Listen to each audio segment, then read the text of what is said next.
Welcome again to Access Latin America. I'm Bob Meadows, and today we're going to be going over the correct pronunciation of consonants B as in boy up through M as in Mary. Later there'll be a second lesson that will cover the rest of the consonants and the exceptions.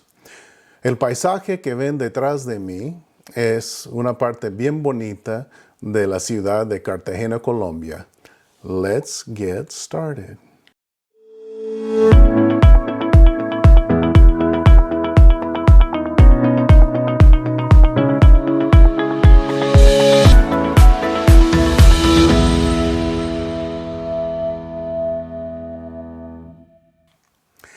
So if you've seen my previous videos, you know that to me, I really harp a lot on correct pronunciation, that's the way to not have a gringo accent. And so again, I'm harping on it. You need to learn the pronunciation, then it'll be a lot easier to learn vocabulary, verbs, verb conjugation, phrases, and then you can put it all together and you'll find all of a sudden you're understanding and you're speaking Spanish.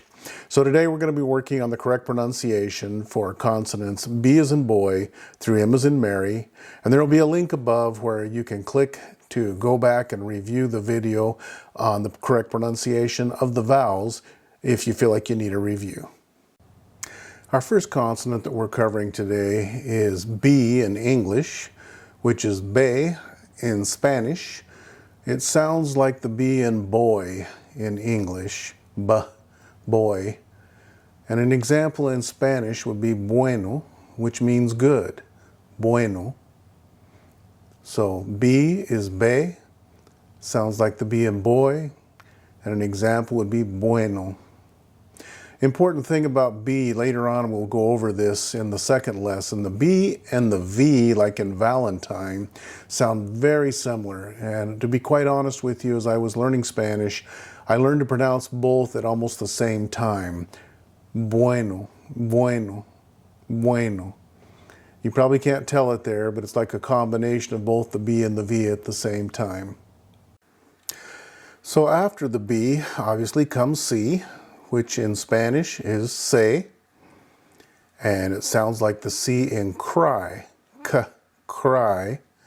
An example would be casa, which means house. So again, C in English is se in Spanish, k like cry, or k, casa. Now there are two exceptions that I'm going to go ahead and mention right here. If the C is followed by either vowel, the E or the I, the E or the E, which is the E or the I in English, then it makes an S sound, the English S sound.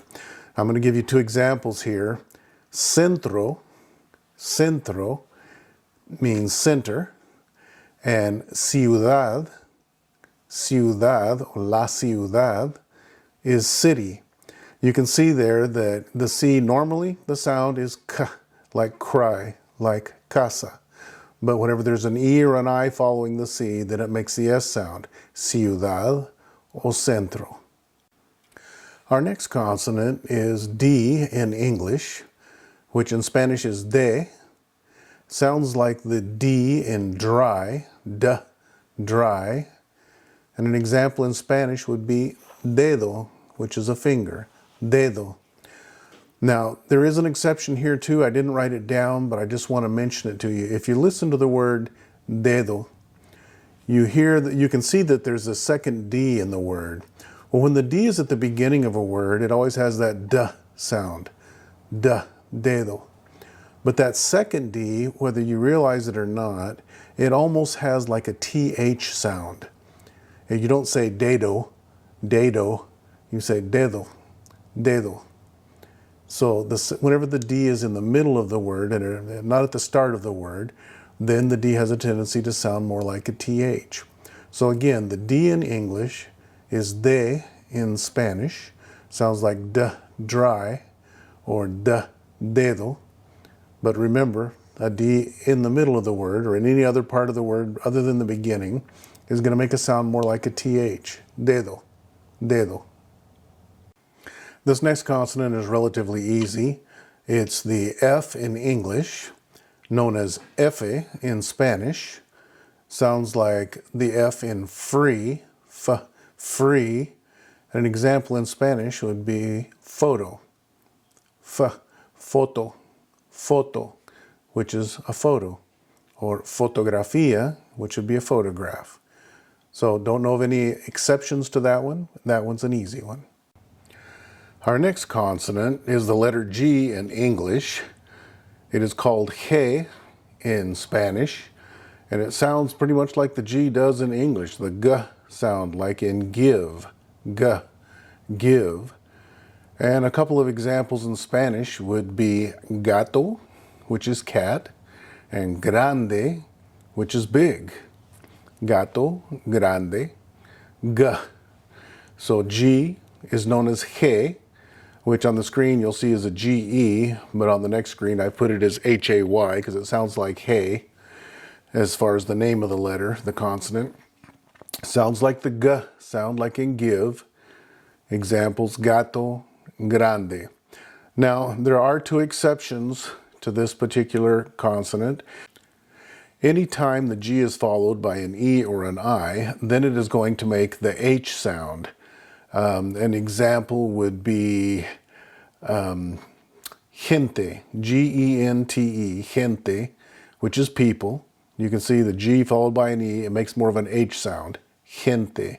Another example would be with the I, G-I, G-A-N-T-E, gigante, which can be either a giant or it can mean something that is very giant, something that's very large, gigante. So again, you can see in those two examples, GE and GI makes the H sound, whereas normally the G or the G makes the normal G sound like in English, G. So our next consonant is very interesting. It's the H in English, known as H in Spanish. And in English, it would make a sound of no sound. It's silent. And an example would be in the Spanish word hombre, which just about everybody knows from movies or whatever. Hombre is man. A little sidelight, you always hear in the movies people say, we're going to get that hombre. But it's not hombre, because if you say hombre, that means hunger. Hombre with an O, hombre. But you'll notice you start with the pronunciation of the O. The H is silent. So the consonant H in English is H in Spanish, and it's silent. It does not make a sound. Our next consonant today is the letter J in English, known as J in Spanish. And maybe ironically, the J or J makes the H sound in Spanish. Kind of interesting because we just saw that the H is silent, but the J, the J, makes the H sound in Spanish.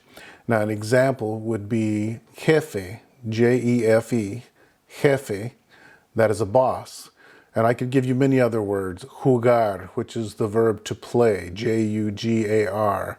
Jabón, J-A-B-O-N, which is soap.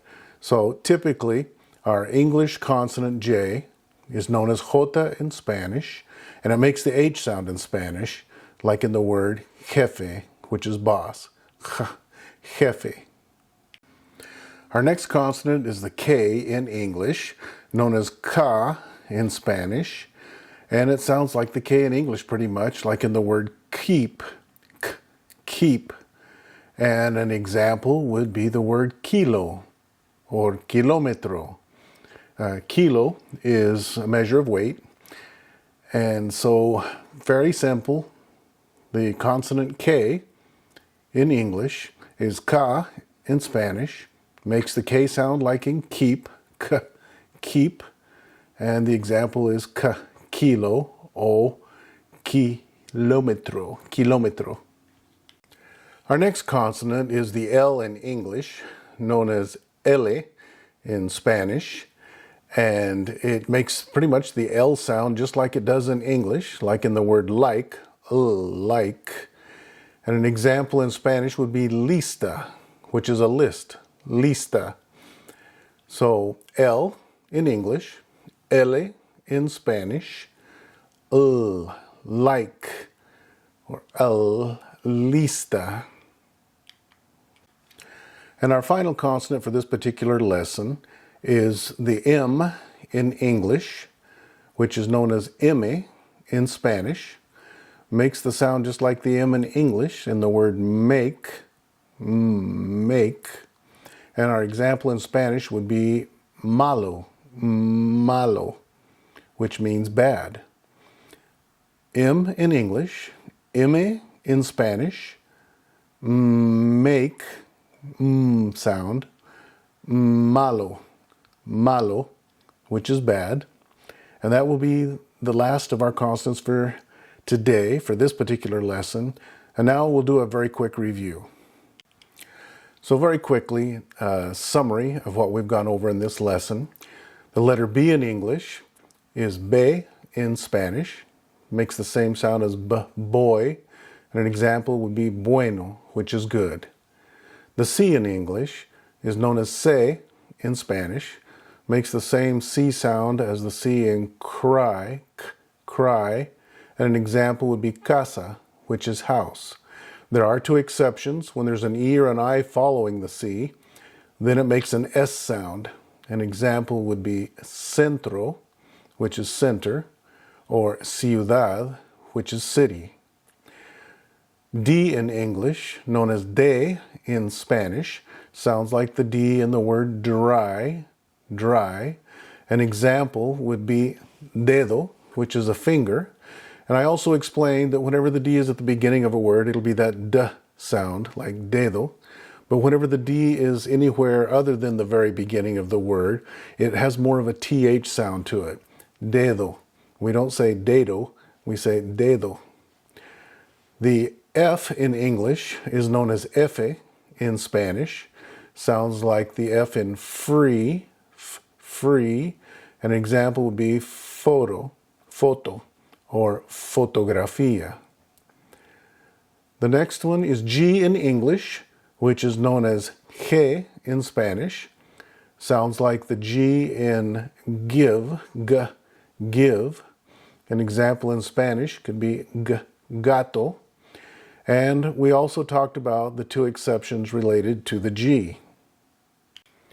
And of course, those exceptions on the G are whenever the G is followed by either an E or an I, then it makes the H sound.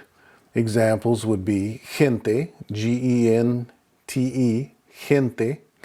And the other one is gigante, G-I-G-A-N-T-E, gigante. So anytime the G is followed by either an E or an I, it's going to make the H sound as opposed to the G guttural G sound. Continuing with our summary, the H in English is H in Spanish, and it does not make a sound, it is silent. And the example we use is hombre, which is man, H-O-M-B-R-E, hombre. The letter J in English, known as jota in Spanish, ironically enough, makes the H sound, as in the word J-E-F-E, which is jefe, jefe. The K in English, known as ka in Spanish, makes the K sound like in English for the word keep, and the example we gave is kilo or kilómetro. The L in English is known as ele in Spanish, sounds like the L in like, like, and the example we gave is the word lista, lista, which means a list. The letter M in English, known as M in Spanish, sounds like the M in the word make, make. And our example Spanish word is malo, M-A-L-O, which means bad, malo. Thanks again for participating with us today on Access Latin America, this goal of helping to teach Spanish. If you like the video, give us a thumbs up, please. Hit that subscribe button. That way you can be informed whenever we have more videos that are uploaded. Thanks again. Have a great week.